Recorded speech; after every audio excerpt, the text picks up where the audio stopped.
आज की वीडियो में हम आपको बाबा साहब के 72 अनमोल वचन बताएंगे, जिसके बारे में प्रत्येक भारतीय को पता होना चाहिए। आपसे गुजारिश है इस वीडियो को एक बार पूरा जरूर देखें। तो चलिए जानते हैं बाबा साहब अंबेडकर के वो कौन से वचन हैं। नंबर 1, शिक्षा वो शेरनी है, जो इसका दूध पिएगा वो दहाड़ेगा। नंबर 2, इस पूरी दुनिया में गरीब वही है जो शिक्षित नहीं है, इसलिए आधी रोटी खा लेना, लेकिन अपने बच्चों को जरूर पढ़ाना। नंबर 3, अन्याय से लड़ते हुए आपकी मौत हो जाती है तो आपकी आने वाली पीढ़ियां उसका बदला जरूर लेगी, और अगर अन्याय सहते हुए आपकी मौत हो जाती है तो आपकी आने वाली पीढ़ियां भी गुलाम बनी रहेंगी। नंबर 5, मैं एक समुदाय की प्रगति को उस डिग्री से मापता हूं जो महिलाओं ने हासिल की है। नंबर 6, राजनीति में हिस्सा न लेने का सबसे बड़ा दंड यह है कि अयोग्य व्यक्ति आप पर शासन करने लगता है। नंबर 7, मुझे वह धर्म पसंद है जो स्वतंत्रता, समानता और बंधुत्व सिखाता है। नंबर 8, मंदिर जाने वाले लोगों की लंबी कतारें जिस दिन पुस्तकालय की ओर बढ़ेगी, उस दिन मेरे इस देश को महाशक्ति बनने से कोई रोक नहीं सकता है। नंबर 9, जिसे अपने दुखों से मुक्ति चाहिए उसे लड़ना होगा, और जिसे लड़ना है उसे पहले अच्छे से पढ़ना होगा, क्योंकि ज्ञान के बिना लड़ने गए तो आपकी हार निश्चित है। नंबर 10, समाज में अनपढ़ लोग हैं, ये हमारे समाज की समस्या नहीं है, लेकिन जब समाज के पढ़े लिखे लोग भी गलत बातों का समर्थन करने लगते हैं और गलत को सही दिखाने के लिए अपनी बुद्धि का उपयोग करते हैं, यही हमारे समाज की समस्या है। नंबर 11, यदि हमें अपने पैरों पर खड़े होना है, अपने अधिकार के लिए लड़ना है, तो अपनी ताकत और बल को पहचानो, क्योंकि शक्ति और प्रतिष्ठा संघर्ष से ही मिलती है। नंबर 12, छीने हुए अधिकार भीख में नहीं मिलते, अधिकार वसूल करना होता है। नंबर 13, यदि आप मन से स्वतंत्र है तभी आप वास्तव में स्वतंत्र है। नंबर 14, यदि हम आधुनिक विकसित भारत चाहते हैं तो सभी धर्मों को एक होना पड़ेगा। नंबर 15, जो झुक सकता है वो झुका भी सकता है। नंबर 16, धर्म मनुष्य के लिए बना है ना कि मनुष्य धर्म के लिए। नंबर 17, मैं राजनीतिक सुख भोगने नहीं बल्कि नीचे दबे हुए अपने भाइयों को अधिकार दिलाने आया हूं। नंबर 18, आप स्वाद को बदल सकते हैं परंतु जहर को अमृत में परिवर्तित नहीं किया जा सकता है। नंबर 19, हम आदि से अंत तक भारतीय हैं। नंबर 20, मैं बहुत मुश्किल से इस कारवां को इस स्थिति तक लाया हूं। यदि मेरे लोग, मेरे सेनापति इस कारवां को आगे नहीं ले जा सके तो पीछे भी मत जाने देना। नंबर 21, महात्मा आए और चले गए परंतु अछूत ही बने हुए हैं। नंबर 22, वर्गहीन समाज गढ़ने से पहले समाज को जाति विहीन करना होगा। नंबर 23, वे इतिहास नहीं बना सकते जो इतिहास को भूल जाते हैं। नंबर 24, मनुष्य नश्वर है, उसी तरह विचार भी नश्वर है। एक विचार को प्रचार प्रसार की जरूरत होती है, जैसे कि एक पौधे को पानी की, नहीं तो दोनों मुरझाकर मर जाते हैं। नंबर 25, पानी की बूंद जब सागर में मिलती है तो अपनी पहचान खो देती है। इसके विपरीत व्यक्ति समाज में रहता है पर अपनी पहचान नहीं खोता। नंबर 26, इंसान का जीवन स्वतंत्र है, वो सिर्फ समाज के विकास के लिए पैदा नहीं हुआ बल्कि स्वयं के विकास के लिए भी पैदा हुआ है। नंबर 27, ज्ञान हर व्यक्ति के जीवन का आधार है। नंबर 28, बुद्धि का विकास मानव के अस्तित्व का अंतिम लक्ष्य होना चाहिए। नंबर 29, हो सकता है कि समानता एक कल्पना हो पर विकास के लिए यह जरूरी है। नंबर 30, मैं समझता हूं कि कोई संविधान चाहे जितना अच्छा हो वह बुरा साबित हो सकता है यदि उसका अनुसरण करने वाले लोग बुरे हों। नंबर 31, एक संविधान चाहे जितना बुरा हो वह अच्छा साबित हो सकता है यदि उसका पालन करने वाले लोग अच्छे हों। नंबर 32, जो व्यक्ति अपनी मौत को हमेशा याद रखता है वह सदा अच्छे कार्य में लगा रहता है। नंबर 33, अगर मुझे लगा कि मेरे द्वारा बनाए गए संविधान का दुरुपयोग किया जा रहा है तो सबसे पहले मैं इसे जलाऊंगा। नंबर 34, कुछ लोग सोचते हैं कि धर्म समाज के लिए आवश्यक नहीं है। मैं यह दृष्टिकोण नहीं रखता। मैं धर्म की नींव को समाज के जीवन और प्रथाओं के लिए आवश्यक मानता हूं। नंबर 35, अच्छा दिखने के लिए नहीं बल्कि अच्छा बनने के लिए जियो। नंबर 36, कानून और व्यवस्था राजनीतिक शरीर की दवा है। जब राजनीतिक शरीर बीमार पड़े तो दवा जरूर दी जानी चाहिए।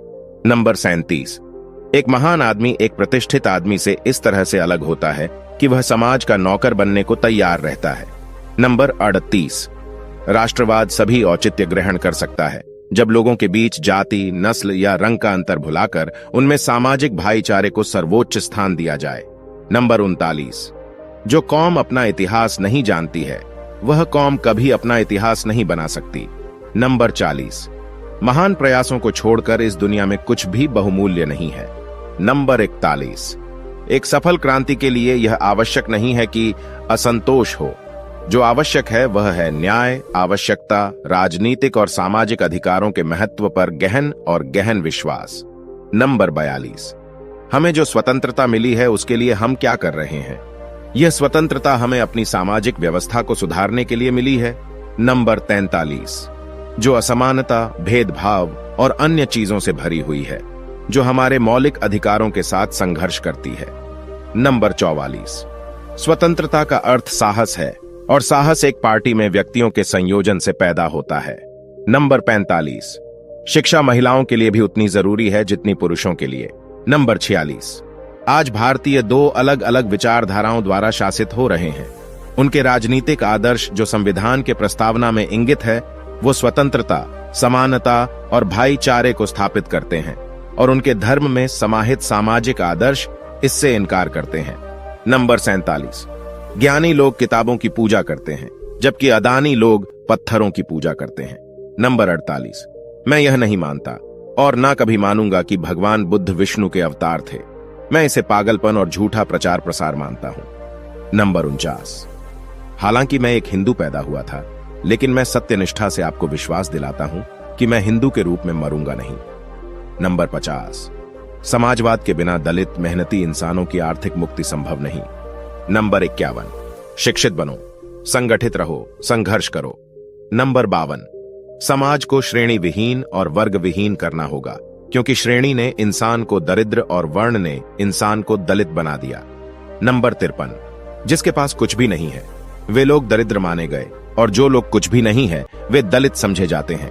नंबर 54, संविधान केवल वकीलों का दस्तावेज नहीं है बल्कि ये जीवन जीने का एक माध्यम है। नंबर 55, एक इतिहासकार सटीक, ईमानदार और निष्पक्ष होना चाहिए।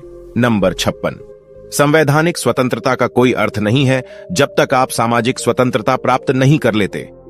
नंबर 57, जीवन लंबा होने की बजाय महान होना चाहिए। नंबर 58, देश के विकास के लिए नौजवानों को आगे आना चाहिए। नंबर 1, जो धर्म जन्म से एक को श्रेष्ठ और दूसरे को नीच बताए वह धर्म नहीं, गुलाम बनाए रखने का षड्यंत्र है। नंबर 59, यदि हम एक संयुक्त एकीकृत आधुनिक भारत चाहते हैं तो सभी धर्मों के धर्म ग्रंथों की संप्रभुता का अंत होना चाहिए। नंबर 60, मेरी प्रशंसा और जय जयकार करने से अच्छा है मेरे दिखाए गए मार्ग पर चलो। नंबर 61, भाग्य से ज्यादा अपने आप पर विश्वास करो। भाग्य में विश्वास रखने की बजाय शक्ति और कर्म में विश्वास रखना चाहिए। नंबर 62, एक सुरक्षित सेना एक सुरक्षित सीमा से बेहतर है। नंबर 63, धर्म पर आधारित मूल विचार व्यक्ति के आध्यात्मिक विकास के लिए एक वातावरण बनाना है। नंबर 64, इतिहास गवाह है जब नैतिकता और अर्थशास्त्र के बीच संघर्ष हुआ है वहां जीत हमेशा अर्थशास्त्र की होती है। नंबर 65, हमारे संविधान में मत का अधिकार एक ऐसी ताकत है जो कि किसी ब्रह्मास्त्र से कहीं अधिक ताकत रखता है। नंबर 66, निहित स्वार्थों को तब तक स्वेच्छा से नहीं छोड़ा गया है जब तक कि मजबूर करने के लिए पर्याप्त बल न लगाया गया हो। नंबर 67, मनुवाद को जड़ से समाप्त करना मेरे जीवन का प्रथम लक्ष्य है। नंबर 68, उदासीनता सबसे खतरनाक बीमारी है जो लोगों को प्रभावित कर सकती है। नंबर 69, देश के विकास से पहले हमें अपनी बुद्धि के विकास की आवश्यकता है। नंबर 70, न्याय हमेशा समानता के विचार को पैदा करता है। नंबर 71, पति पत्नी के बीच का संबंध घनिष्ठ मित्रों के संबंध के समान होना चाहिए। नंबर 72, हिंदू धर्म में विवेक, कारण और स्वतंत्र सोच के विकास के लिए कोई गुंजाइश नहीं है। दोस्तों, आज की वीडियो में बस इतना ही। इस चैनल पर मैं सिर्फ बाबा साहेब के जीवन से जुड़ी छोटी बड़ी सभी जानकारी लेकर आता रहता हूं। यदि आप बाबा साहब को पसंद करते हो और इनके बारे में और अधिक जानना